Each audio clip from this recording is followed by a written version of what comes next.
అందరికీ నమస్కారం. Welcome to news local. ఉమ్మడి తూర్పుగోదావరి జిల్లాలో చిరుతపులి సంచారం గత 20 రోజులుగా ప్రజలకు కంటి మీద కునుకు లేకుండా చేస్తుంది. ప్రస్తుతం కడియం మండలంలోని దాని జాడను గుర్తించిన అటవీశాఖ అధికారులు మండపేట పరిసర ప్రాంతాల్లో ప్రవేశించే అవకాశం ఉందని అన్నారు. ట్రాకింగ్ కెమెరాలు, బోన్లు ఏర్పాటు చేసినా అది చిక్కడం లేదని, ప్రజలు అప్రమత్తంగా ఉండాలని, రాత్రి వేళ ఒంటరిగా తిరగవద్దని, పిల్లలను ఆటలకు పంపవద్దని హెచ్చరించారు. పులిని చూసిన వారు వెంటనే అధికారులకు సమాచారం ఇవ్వాలని కోరారు. గత 20 రోజుల నుంచి ఎక్కడ కూడా ప్రాణ నష్టం గానీ, దాడి జరిగిన సంఘటనలు గానీ నమోదు కాలేదని, రోడ్లపై తిరుగుతున్న పందులను, కుక్కలను తిని ఆకలి తీర్చుకోవడంతో బోన్ ఏర్పాటు చేసినా తప్పించుకుందని DFIO ఎంవి ప్రసాదరావు తెలిపారు. అదే విధంగా చిరుతను చూసిన వెంటనే కంగారుగా పరిగెట్టవద్దని, సాధారణంగా తన ఎత్తు ఉండే వాటిపై దాడి చేస్తుందని, మనుషులు ఎవరైనా సరే చేతులు పైకెత్తి మెల్లగా వెనకడుగు వేయాలని, తద్వారా చిరుతను దారి మళ్లించే అవకాశం ఉంటుందన్నారు. అనంతరం రామచంద్రపురం ఆర్డీఓ సుధాసాగర్ మాట్లాడుతూ మండపేట పరిసర ప్రాంతాల్లోకి చిరుత సంచరించే అవకాశం ఉందన్న ముందస్తు అంచనాతో ప్రజలను అప్రమత్తం చేయడానికి ఈ సమావేశం ఏర్పాటు చేశామని, ప్రజలందరూ గ్రహించి జాగ్రత్తగా ఉండాలని సూచించారు. సామాజిక మాధ్యమాల్లో వస్తున్న అసత్య ప్రచారాలను నమ్మి ప్రజలు భయభ్రాంతులకు గురి కావద్దని, అలా అసత్య ప్రచారాలు చేసే వారిపై కఠిన చర్యలు తీసుకుంటామని హెచ్చరించారు.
కోనసీమ జిల్లా.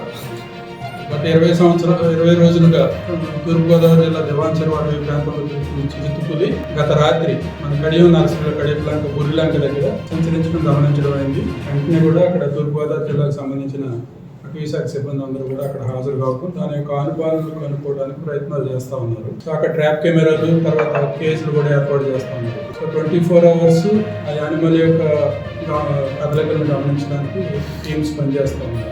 అక్కడి నుంచి మన కోనసీమ జిల్లా సరిహద్దు కాలం 1.5 kilometers దూరంలో ఉంది. సేమ్ అదేవిధంగా అక్కడ నర్సరీలు కూడా మన ఏడుగా నర్సరీలు కూడా పెంచుతూ ఉన్నారు. కాబట్టి ఆ పరిసర ప్రాంతాల్లో ప్రజలు, ముఖ్యంగా మన మండపేట మండలం మరియు ఆలమూరు మండలంలోని ప్రజలు అప్రమత్తం చేయాలని చెప్పి విషయాలను తెలియజేస్తూ ఉన్నాము.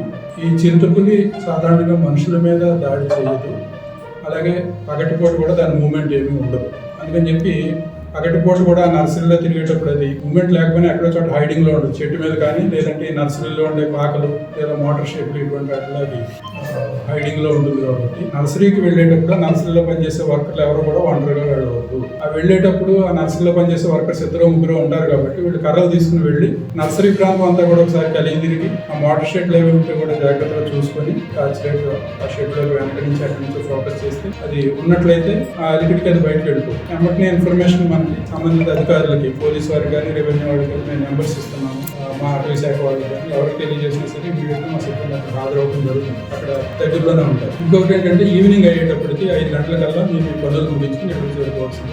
ఎవరో కూడా ఒంటరిగా తిరగవద్దు, ముఖ్యంగా పిల్లల్ని బయట విడిచిపెట్టవద్దు సాయంకాలం కూడా ఆటలు కానివాడు. ఎందుకంటే అది దాని హైట్లో ఉన్న జీవుల మీద, అంటే కుక్కల మీద కానీ, పందుల మీద కానీ, మేకల మీద, ఇటువంటి వాటి మీద దాడి చేయడానికి అవకాశం ఉంది. అలాగే పిల్లలు కూడా చిన్నగా ఉంటారు కాబట్టి. అలాగే బహిరంగ మలమూత్ర విసర్జనకు ఎవరైనా వెళ్ళేవాళ్ళైతే వెళ్ళకూడదు, ఎట్టి పరిస్థితులు. ఎందుకంటే వాళ్ళు కూర్చున్నప్పుడు అది దాడి చేసే అవకాశం. యాక్సిడెంట్లుగా అది ఎవరికైనా ఎదురుపడినట్లయితే దాన్ని చూసిన వెంటనే వెనుదిరిగి పారిపోతే అమ్మటిపడి మీద దాడి చేసేటువంటి అవకాశం ఉంది. ఎలా నిల్చున్న వాళ్ళు అలా నిల్చు, 2 చేతులు ఇలా పైకెత్తి గట్టిగా అరుచుకుంటూ వెనక్కి అడుగులు వేయాలి. అప్పుడు ఎదుర్కొన్న మనకంటే పెద్ద యానిమల్ అని చెప్పి అది భావించి దాడి చేయడానికి అవకాశం ఉంది. అదే దాన్ని కనుక్కున్నప్పటినే మనం కంగారు పడి వెనక్కి తిరిగి పరిగెడితే అది వచ్చి అటాక్ చేయడానికి అవకాశం ఉంది. జూ నుంచి వచ్చారు, NTCA శ్రీశైలం నుంచి వచ్చారు, టైగర్ ప్రాజెక్ట్ ఏరియా నుంచి, అలాగే తిరుపతి జూ నుంచి వచ్చారు, NGOs ఉన్నారు, డిపార్ట్మెంట్ స్టాఫ్ ఉన్నారు.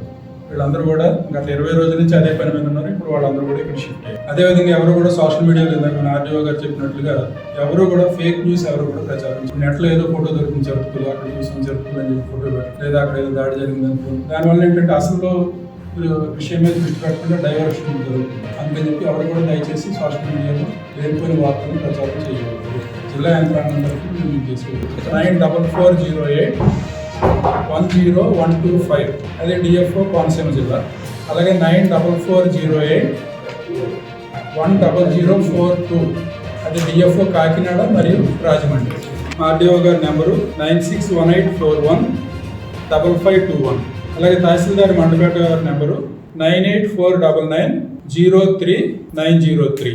అలాగే CA మండపేట వారి నెంబరు 9440796591. అందరికీ నమస్కారం అండి.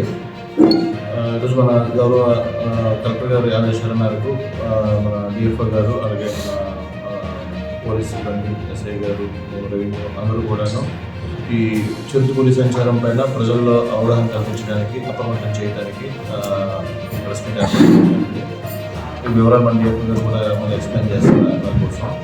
ముఖ్యంగా దీనిపైన పబ్లిక్కి కోరేది ఏంటంటే వాళ్ళు ఒంటరిగా సంచరించడం కానీ, లేదా బయట రాత్రి సమయంలో నిద్రించడం కానీ, పిల్లల్ని బయట ఆడుకోవడానికి విడిచిపెట్టడం కానీ అటువంటివి చేయొద్దని, అలాగే ఈ యానిమల్ వచ్చినప్పుడు ప్యానిక్ అవ్వకుండా ఇన్ఫర్మేషన్ తెలియజేయటము, అలానే దాన్ని తొందరపడి దాన్ని హాని చేయడం కూడా, దాన్ని చంపడం అటువంటిది కూడా చట్టరీత్యా నేరం అవుతుంది కనుక దాన్ని కొన్ని పొలాలకు కానీ లేదా నర్సరీస్కి కానీ వెళ్ళేటప్పుడు శబ్దాలు చేసుకొని వెళ్ళటము, కొన్ని ప్రికాషన్స్ ఉన్నాయి, అవన్నీ మీకు తెలియజేస్తాము నాకు కూడా.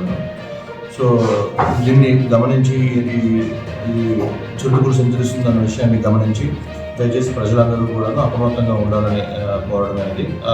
వివరాలు తెలియజేస్తే అక్కడ మన అటవీ శాఖ నుంచి వాళ్ళ సిబ్బందిని కానీ డిప్లాయ్ చేస్తూ అక్కడ మనకి కేజెస్ని, ఈ ట్రాప్ కెమెరాస్ అన్ని ఏర్పాటు చేస్తారు. ఆల్రెడీ మనకి కడియం ఆ ప్రాంతంలో చివరిగా మనకి గుర్తించబడినందున అక్కడ ఈ ఏర్పాట్లన్నీ చేయడం అనేది. దానికి మనకు అనుసరించి ఈ ఏడిద పరిసరాల్లో మనకి ఎక్కువగా నర్సెస్ ఉండడం వల్ల అక్కడ ప్రజల్ని విజ్ఞప్తి చేయడం అవుతుంది. అందుకు దయచేసి మీరు ఒంటరిగా వెళ్ళడం కానీ పిల్లల్ని విడిచిపెట్టడం కానీ చేయొద్దు. అలానే అసత్య ప్రచారాలు సోషల్ మీడియాలో కానీ మన మొబైల్స్లో వీటిల్లో చేస్తుంటాము. దానివల్ల మన అటెన్షన్ టైం అంతా వృధా అవుతుంది. నిజంగా యానిమల్ వేరే చోట ఉంటే అక్కడ హాని జరిగే అవకాశాలు ఉంటాయి. కనుక ఎట్టి పరిస్థితుల్లోనూ అటువంటి అసత్య ప్రచారాలు చేయొద్దు. అలా చేసిన వాళ్ళపైన కూడా కఠినంగా చర్యలు ఉంటాయి. ఇది గమనించాల్సిందిగా కోరుచున్నాం. ఇప్పుడు దీనికోసం మన డిఎఫ్ఓ గారు కూడా వివరంగా తెలియజేస్తాం.